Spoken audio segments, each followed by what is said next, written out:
ये है सूबा पंजाब का वो शहर जिसका ब्रिटिश दौर में नाम सरदार उज्जैल सिंह सिटी होते होते बन गया और शहर का नाम मौजूदाती तौर पर यहाँ के मशहूर सूफी बुजुर्ग हजरत मियाँ चुन्नू सरवर्दी रहमतुल्लाह अलैह के नाम से मंसूब हो गया, जिसके बारे में मुसाफिर पाकिस्तानी आपको पहले भी वीडियो के जरिए आगाही दे चुका है। लेकिन आज ना तो मैं आपको शहर की तारीख और जोग्राफिया से आगाही दूंगा और न ही हजरत मियाँ चुन्नू के कश्फ व करामात पर बात होगी, बल्कि यहाँ एक ऐसे मशहूर और मारूफ शरीफुल नफ्स सियासतदान के मकबरे पर लेकर जाऊंगा जिसने सियासत बराए तजारत नहीं बल्कि सियासत बराए इबादत की और अमर हो गया। इनकी सियासी जानशी डॉक्टर गजाला शाहीन वाइन से भी गुफ्तगू होगी। तो आइए चलते हैं।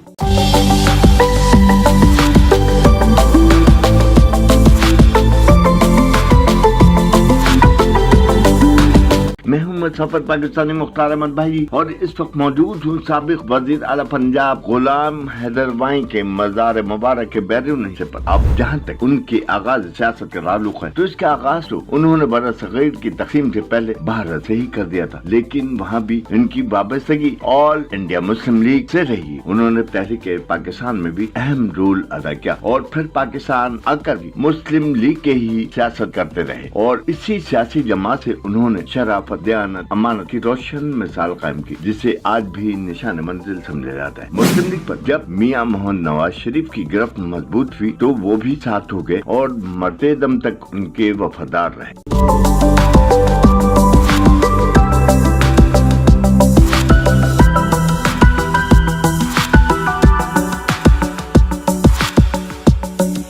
ये है मजार का अंदरूनी हिस्सा जहाँ मनोमटी तले पाकिस्तान का वो मदबर सियासतदान मदफून है जो कि आटे की चक्की पर काम करके न सिर्फ घर के अखराजात चलाया करता था बल्कि गरीबों की मदद भी करता था। इस गरीब नफ्स सियासतदान ने इस तरह दिन रात गरीबों दुखियारों के दुख बांटने का काम बतौर सियासतदान किया और फिर 1990 से 93 तक उन्हें वजीर आला पंजाब का मनसब दिया गया। उन्होंने बेघर गरीबों में घर भी बांटे, गरीब किसानों में जमीनें भी तकसीम की, मगर अपने लिए सर छुपाने का ठिकाना ना बना सका और न ही एक इंच जमीन हासिल की। यही वजह है कि आज उनकी बेवा बेगम मजीदा वाइन जो कि खुद भी रुकने कौमी असम्बली रह चुकी हैं, दूसरों के घरों पर रहने पर मजबूर है।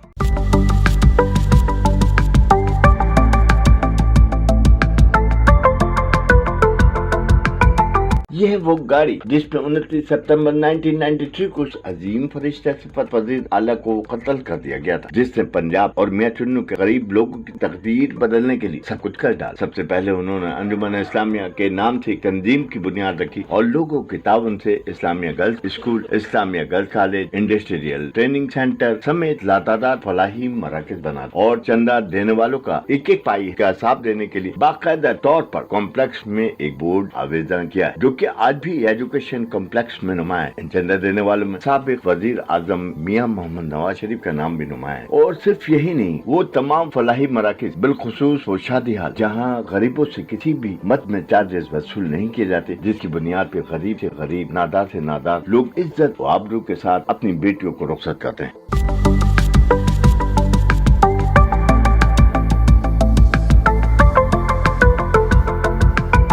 ये थी शराफत की सियासत की तारीख रकम करने वाले सियासतदान गुलाम हैदर वाई की अधूरी दास्तान। कुछ और जानने के लिए उनकी मुंहबोली साहबजादी और सियासी जानशीन डॉक्टर गजाला शाहीन वाइन से पूछते हैं। बिस्मिल्लाहिर्रहमानिर्रहीम। इस तरह पहले तो मैं आप सबकी शुक्रगुजार हूँ कि आप यहाँ तशरीफ़ लाए और हमें ये इज़्ज़त बख्शी। अल्लाह ताला आप जिस काम में भी हैं, आप ये रिपोर्टिंग करते हैं, अल्लाह ताला इसमें आपको फेयर रहने की तौफीक दे और इसी तरह आप अच्छे तरीके से काम अपना करते रहें। गुलाम हैदर वाई शहीद जो हैं वो 1960 से पहले मियाँ चुन्नू शिफ्ट हो गए थे। बेसिकली उनकी शादी, मेरे नाना और दादा जो थे वो दोनों भाई थे।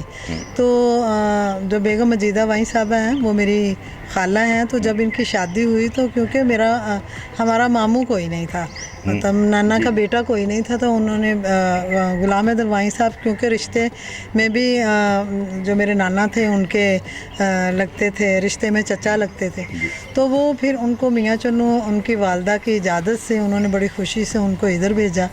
उन्होंने अपना सारा जितना भी उनका यहाँ मियाँ चुन्नू में बिज़नेस था उसका सारा काम जो है वो वाई साहब के सुपुर्द किया اور وہ ان میں بہت صلاحیتیں تھیں، کیونکہ پڑھائی کے دوران جب وہ ہندوستان سے پاکستان شفٹ ہوئے تھے تو یہ نانا جان بڑے اچھے طریقے سے جانتے تھے کہ وہ پاکستان قائد اعظم کے سپاہی تھے غلام درمائی شہید صاحب. اس وقت ان کی عمر جو تھی گو کہ 16-17 سال ہوگی، لیکن انہوں نے جب وہ پاکستان آئے تو اپنے ساتھ نوائی وقت اخبار اور قائد اعظم کی اسپیچز جس میں تھیں وہ والا سارا مٹیریل وہ صندوق میں بھر کر وہ لائے ساتھ. ان سے ان کی قائد اعظم کے ساتھ اور پاکستان کے ساتھ اور مسلم لیگ کے ساتھ ان کی محبت کا اندازہ ہوتا ہے.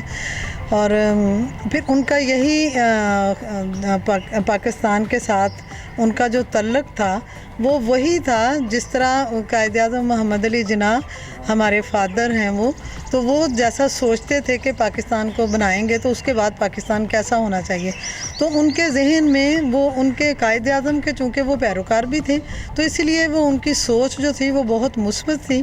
اور وہ رفاہی اداروں کی طرف ان کا جب میاں چنو شفٹ ہوئے، چونکہ ان کے سسر جو تھے وہ سیاست میں تھے ہندوستان سے، امرتسر مجیٹھا میں رہتے تھے اور وہاں سکھوں کے ساتھ ان کا الیکشن میں مقابلہ ہوتا تھا. تو یہاں آئے تو یہاں ان کو اعزازی طور پہ میونسپل کمیٹی کا ممبر ان کو بنایا گیا. پھر اپنے وہ چونکہ وہ ان کی عمر ہو چکی تھی تو وہ اپنی جگہ پھر ان وائن صاحب کو انہوں نے پروموٹ کیا. وائن صاحب کا چونکہ انہوں نے ذہن پڑھ لیا تھا کہ یہ بہت ذہین فتین اور لوگوں کا دل میں بہت خیال رکھنے والے ہیں، تو میں ان کو جو ہے اس کام میں اس سیاسی وہ اس کو خدمت کا سمجھتے تھے، سیاست نہیں سمجھتے تھے. وہ سمجھتے تھے کہ ہم اگر کام آ رہے ہیں یہ پاکستان کے لیے کچھ کر رہے ہیں تو یہ ہمارا فرض بھی ہے اور یہ خدمت کا ایک حصہ بھی ہے. تو اسی طرح انہوں نے وائن صاحب نے پہلے الیکشن جب لڑا تو کونسلر منتخب ہوئے اور اس کے بعد اپنی ٹیم ان کی جب پوری جیتی تو وائس چیئرمین منتخب ہوئے. تب جو تھا میونسپل کمیٹی میں وائس چیئرمین اور مارکیٹ کمیٹی میں بھی وائس چیئرمین ہوتے تھے. اسی جو ڈسٹرکٹ کا جو آفیسر ہوتا تھا وہ چیئرمین ہوتا تھا، اس کی سیٹ اس کے پاس ہوتی تھی. تو انہوں نے اللہ تعالیٰ نے ان کو موقع دیا اور انہوں نے کام کا ایک سلسلہ شروع کیا. پھر پوری تحصیل لیول پہ ہر گھر میں جہاں بھی گئے، اس وقت فیوڈل سسٹم تھا، خصوصاً زمیندار اور وڈیرے جو تھے ان کا یہاں راج تھا اور ان میں قریشی برادری اور بہت ساری اس طرح کی برادری تھی جن کا ہولڈ تھا. تو آپ پھر وائن صاحب نے گھر گھر شروع کیا جانا اور لوگوں کو ان کے ووٹ کی اہمیت کا احساس دلایا کہ آپ لوگوں کے ووٹ کی بدولت آپ جس کو بھی منتخب کرتے ہیں وہ آپ پہ حکومت نہ کرے، آپ کی خدمت کرے. تو لوگوں کے ذہن میں یہ انہوں نے ڈالا کہ آپ کے ووٹ کی اہمیت کتنی ہے. اگر آپ کسی وڈیر کسی راہ چلتے کو بھی اپنے کسی ساتھی کو بنائیں گے تو وہ آپ کی خدمت کرے گا. اگر آپ وڈیرے کو دے کے پھر ظلم سہیں گے اس کے تو یہ آپ اپنے ووٹ کی بھی توہین کر رہے ہیں اور پاکستان کے ساتھ بھی یہ انصاف نہیں ہے. تو پھر میاں چنو کی عوام نے ان کو اپنا باپ چنا اور انہوں نے ایک باپ کی طرح پھر ایک ان کی کامیابیوں کا سلسلہ میاں چنو کی عوام کے ساتھ ایک شروع ہوا. اور 1953 میں انہوں نے اس سے پہلے مرکزی انجمن اسلامیہ کی بنیاد رکھ دی تھی اپنے ساتھیوں. میاں چنو میں بہت ان کے اچھے ساتھی تھے جن کے ساتھ مل کے، اور اس انجمن کے تحت سب سے پہلے انہوں نے ایک معین اسلام بوائز اسکول بنایا اور اس کے بعد دارالعلوم غوثیہ مسجد بنائی، مدرسہ بنایا دارالعلوم غوثیہ، پھر اسلامیہ گرلز ہائی اسکول بنایا. تب 1960 میں لڑکیوں کی تعلیم کا اتنا کوئی خاص لوگوں میں رجحان نہیں تھا. انہوں نے تب یہ کام شروع کیا کہ اسلامیہ گرلز ہائی اسکول کے نام سے انہوں نے اسکول لڑکیوں کا کھولا اور ہر گھر کی بچی نے پھر یہاں تعلیم حاصل کی. اور اسی طرح یہ سلسلہ لوگوں کی ڈیمانڈ بڑھتی گئیں، خواہشیں بڑھتی گئیں. پھر انہوں نے یہ اسلامیہ ڈگری کالج جہاں ان کا آخری آرام گاہ بھی ہے، یہ پھر انہوں نے مختلف مخیر حضرات کی مدد سے اور اپنی دن رات کی کاوشوں سے یہ زمین لیز پہ لی اور اس پہ کالج کا قیام ہونا شروع ہوا. اور ڈگری کلاسز تک یہاں ہوتی ہیں، ماسٹر لیول کی کلاسز یہاں تک ہو رہی ہیں. اور اسی طرح ٹیکنیکل ایجوکیشن کو انہوں نے 35 سال پہلے لڑکیوں کی ٹیکنیکل ایجوکیشن اور بوائز ٹیکنیکل ایجوکیشن کے کالجز قائم کیے. हॉस्पिटल कायम किया, कम्युनिटी सेंटर है, ईदगाह है, बहुत सारे इस तरह के 14 इंस्टीट्यूट हैं जिनको उनकी ज़िंदगी में ये वो बना चुके थे। अब उन्हीं के अदारों को हम कोशिश कर रहे हैं कि जिस तरह वो उन्होंने फ्री ऑफ कास्ट जारी किया हुआ था, उसी तरह हम भी इन रफ़ाही इदारों को कायम रखें। और सियासत में उनका देखें कोई नेमुल बदल नहीं है, वो दरवेश इंसान थे, उनको किसी चीज़ का लालच नहीं है। आज तक देखें ना बहुत फ़ौजियों तक ने, मैं कहूँगी कि उनकी जो जांच पड़ताल की तो एक पैसे का कहीं कोई करप्शन का ऐसे नहीं। दरवेश वज़ीर आला थे, उन्होंने ना अपना घर बनाया कि जब तक पूरे पाकिस्तान में हर किसी का घर नहीं होगा तो मैं कैसे रह सकता हूँ। तो हम लोग खुद मतलब उनके जैसा तो मुझे तो अब पाकिस्तान पूरे में कहीं कोई ऐसा बंदा नज़र नहीं आता। अच्छा मैडम, इसी में एक सिलसिला जोड़ता हूँ, ये क्या आप ये फरमाइएगा, हमने जैसा कि सुना है, पढ़ा है, गुलाम हैदर वाइन शहीद का अपना कोई घर नहीं। जी बिल्कुल। तो आज भी उनकी वाइफ मुकीम है, तो कहाँ मुकीम है और घर क्यों नहीं बनाए, सवाल से थोड़ा तफसील चाहेगा। जी बिल्कुल।